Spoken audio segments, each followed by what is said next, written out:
Assalamualaikum warahmatullahi wabarakatuh. Nama saya Nafatas Infozia dari kelas B D3 TLM. Di sini saya akan menjelaskan tentang macam-macam kata. Yang pertama yaitu homonim. Homonim adalah suatu kata yang memiliki makna yang berbeda tetapi lafal atau ejaan sama. Salah satu contoh dari homonim yaitu bisa, mampu atau dapat, bisa, zat racun. Contoh kalimatnya yaitu seperti Miftah bisa mengerjakan soal bahasa Inggris itu dengan mudah dan bisa ular kobra itu sangat mematikan. Seperti itu contoh homonim yang katanya sama tetapi memiliki makna yang berbeda. Yang kedua yaitu homograf. Homograf adalah sebuah pelafalan dalam suatu bahasa yang memiliki konotasi dan makna yang berbeda-beda. Contohnya seperti apel buah, apel kegiatan upacara atau berkumpul. Kalimatnya seperti apel Malang yang berwarna hijau sangat digemari wisatawan lokal dan mancanegara. Setelah hari libur Natal, para PNS mengikuti apel pagi untuk pengerahan awal kegiatan. Itulah contoh homograf yang pelafalannya memiliki konotasi tetapi maknanya yang berbeda-beda. Kemudian ada homofon. Homofon adalah suatu kata yang memiliki pelafalan sama namun dengan tulisan dan arti yang berbeda. Contohnya seperti bank, tempat menyimpan uang, bank, panggilan untuk kakak, tank, kendaraan perang, tang, alat perkakas, sanksi, bimbang, sanksi hukuman, rok, pakaian, rok, aliran musik, dan masa berkumpul di suatu tempat dan ada masa itu seperti waktu. Kemudian ada polisemi. Polisemi merupakan bentuk bahasa kata frasa dan sebagainya yang mempunyai makna lebih dari satu. Contoh dari polisemi adalah seperti tinggi, yaitu contoh kalimatnya dengan tinggi 180 cm, Rusman menjadi siswa paling tinggi di kelas kami. Dia menjelaskan tentang panjang badan. Kita tidak boleh memiliki sikap tinggi hati apapun alasannya. Sedangkan kalimat yang ini menjelaskan tentang sikap sombong. Kemudian ada sinestesia. Sinestesia adalah proses perubahan makna yang terjadi sebagai akibat pertukaran tanggapan antara dua indera yang berbeda. Contohnya seperti wajahnya dingin saat mendengar kabar kematian anaknya. Maksud dari kata dingin ini yaitu indera peraba bertukar dengan indera penglihatan. Kemudian ada contoh lain seperti kata-katanya sangat pedas. Pedas ini menjelaskan tentang indera perasa bertukar dengan indera pendengaran. Kemudian ada amelioratif.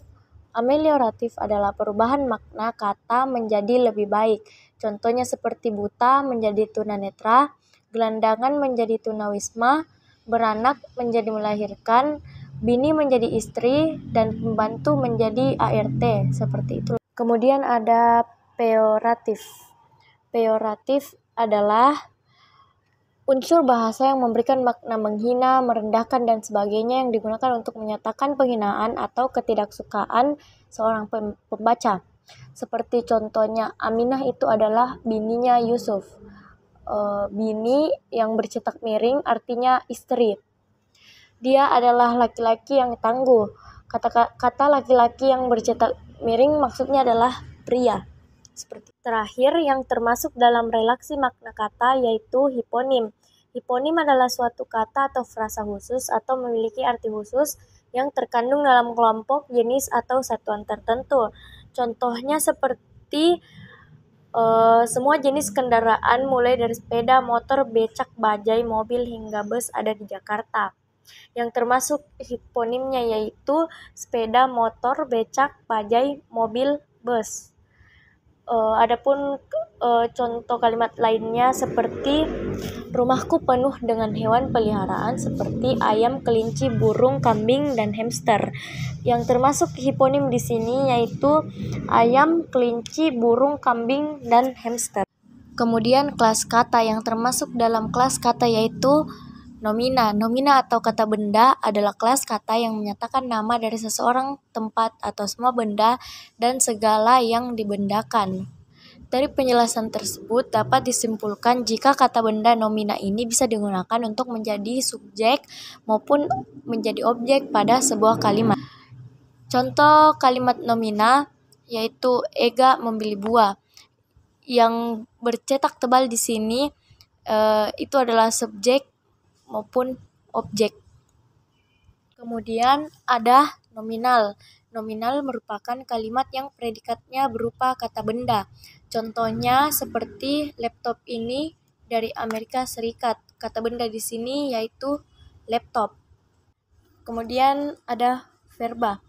Verba merupakan kelas kata yang dipakai untuk menyatakan suatu tindakan, pengalaman, pengertian dinamis, keberadaan, dan lain sebagainya. Verba digunakan sebagai predikat dalam sebuah kalimat atau frasa.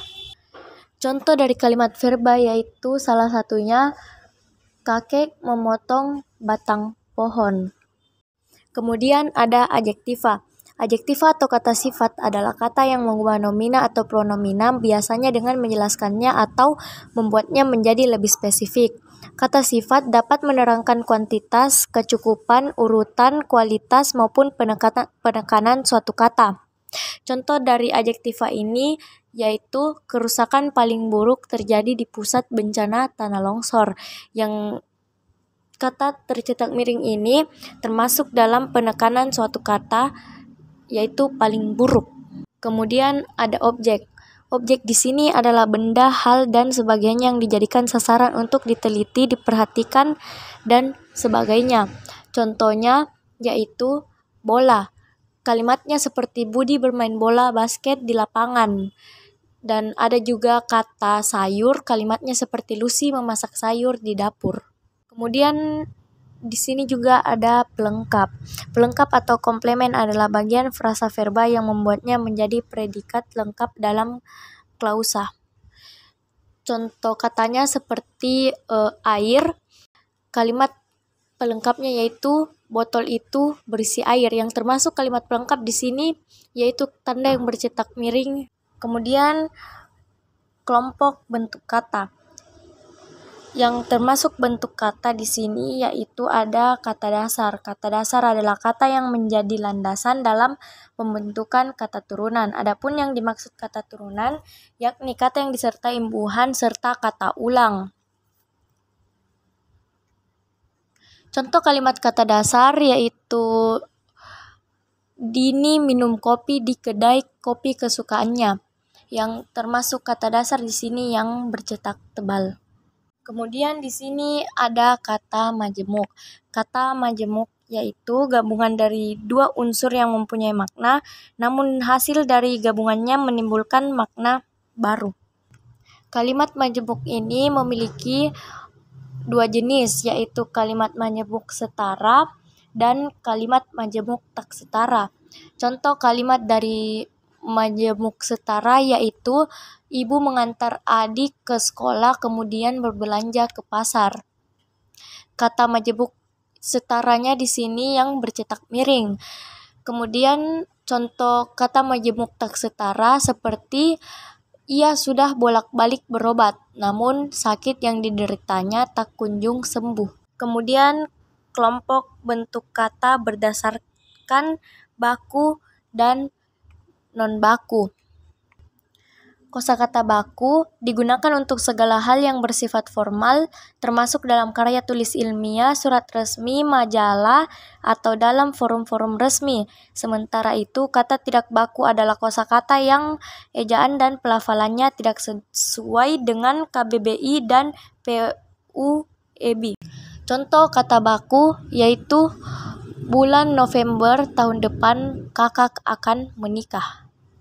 Kemudian kata non-baku yang terdiri dari slang, jargon, dan piochem. Slang contohnya seperti savage, down, extra, going. Contoh dari jargon, kejadian luar biasa, KLB, peserta didik, SP adalah sales promotion. Kemudian ada piokem, contohnya seperti bapak atau ibu menjadi bokap atau nyokap. Tidak menjadi enggak atau enggak. Aku dan kamu menjadi gue atau gua dan lo atau lu.